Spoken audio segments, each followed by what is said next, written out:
Russia's attack began in the early hours. 210 missiles and drones launched from air, land and sea. Residents took shelter in metro stations in the Ukrainian capital, Kyiv, from what was Russia's biggest coordinated military strike since August. The Ukrainians say their air defences shot down over 140 of the missiles, many of which were aimed at targets which generate or deliver electricity. But the Russians have also killed several civilians in their homes, in a campaign to inflict yet more suffering on those who've dared stay put, just as winter begins to bite.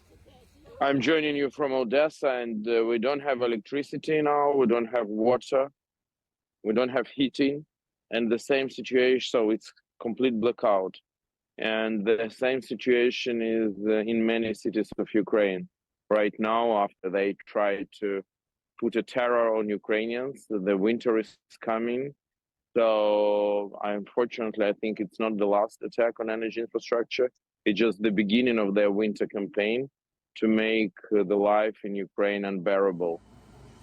People in Odessa can fall back on 45 so-called invincibility points, places where you can charge your mobile phone and get a hot drink.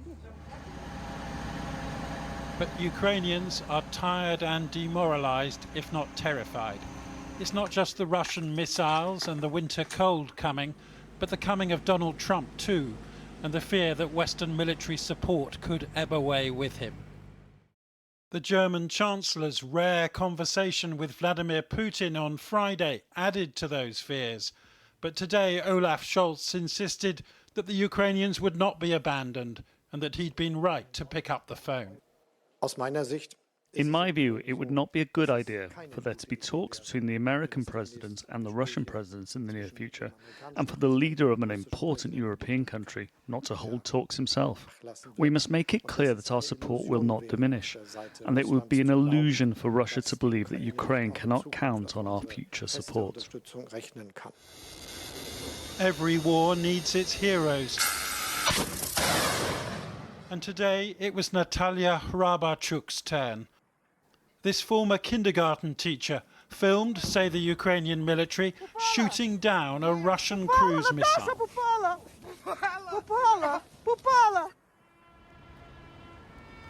On Tuesday, her country will mark 1,000 days of war. Today's Russian attacks could herald an even more deadly phase, with both sides inflicting even greater losses and taking more territory before a new American president insists they sit down and talk. Well, following on from that report, a little earlier I spoke to Yaroslav Tremifov, who has recently published a historical novel set in Ukraine, and he's also the Wall Street Journal's chief foreign correspondent. I asked him first off, why this from Russia, and why now? Well, the winter is coming. It's already cold in Ukraine. There's snow in many of the cities. And the attack overnight and this morning was mostly targeting Ukrainian energy infrastructure, basically trying to make sure Ukrainians will have no heating, no running water, no electricity. And it was partially successful, but also failed in many areas because Ukraine successfully deployed its air defenses.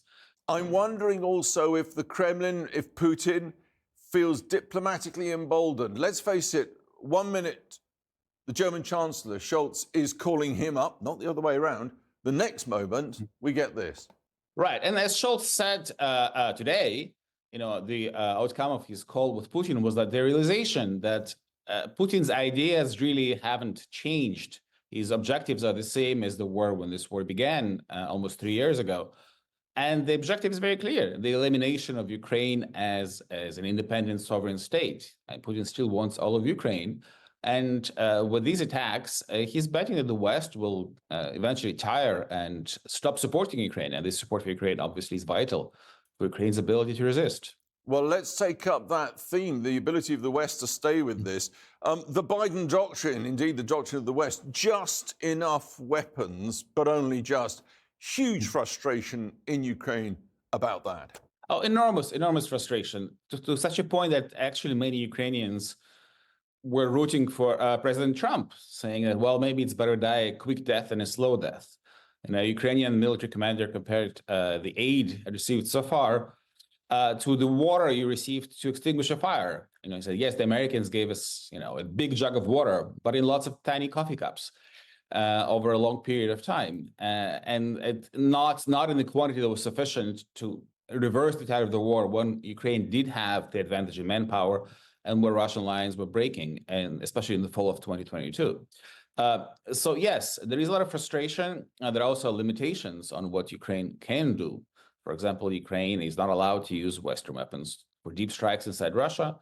And Ukraine is abstaining so far from striking Russian oil export infrastructure, which is the lifeblood of the Russian economy. If you look at the Black Sea, about a quarter of Russian oil exports go through the port of Novorossiysk. That is well within Ukrainian range, but Ukraine has been told by the US not to touch it because that could impact global oil prices. Well, let's explore that extraordinary phrase you came out with just a few moments ago. Many Ukrainians now thinking better a quick death with Donald Trump than a slow death with Biden. What do you mean by that? Well, it's clear that the trajectory of the conflict in which Ukraine is limited in how it can fight the war. It's not allowed to do a lot of the things that the Russians are doing. It's not allowed to strike deep inside Russia with foreign weapons. It's not a catastrophic rollback, but every day, village here, village there is taken by the Russians, and also Ukraine is losing its people. The level of casualties is just unsustainable for the war to continue as it is. This war of attrition for years and years. It therefore follows from that. Excuse me, forgive me, interrupting, but therefore follows from that, Yaroslav, does it not, that Russia, Putin, is pushing for the maximum between now and inauguration in Washington, D.C. in January? For sure. I think in an expectation that possibly there would be some sort of a deal and the lines would be frozen, for now, he's trying to get as much as he can. And so if you look at the sort of attacks that are happening on the battlefield, Russia is sustaining enormous casualties because the orders are to gain as much ground as possible at all costs as soon as possible. But now, once those lines are frozen, doesn't mean that the war ends. It's just many Ukrainians fear will be a pause, a breather, allowing Putin to prepare for the next wave. But now also something very interesting happening in Kyiv. You have the Ukrainians moving from not an inch of territory, now saying, you know what, peace and security, lasting security first, territory second. That's a hugely significant shift.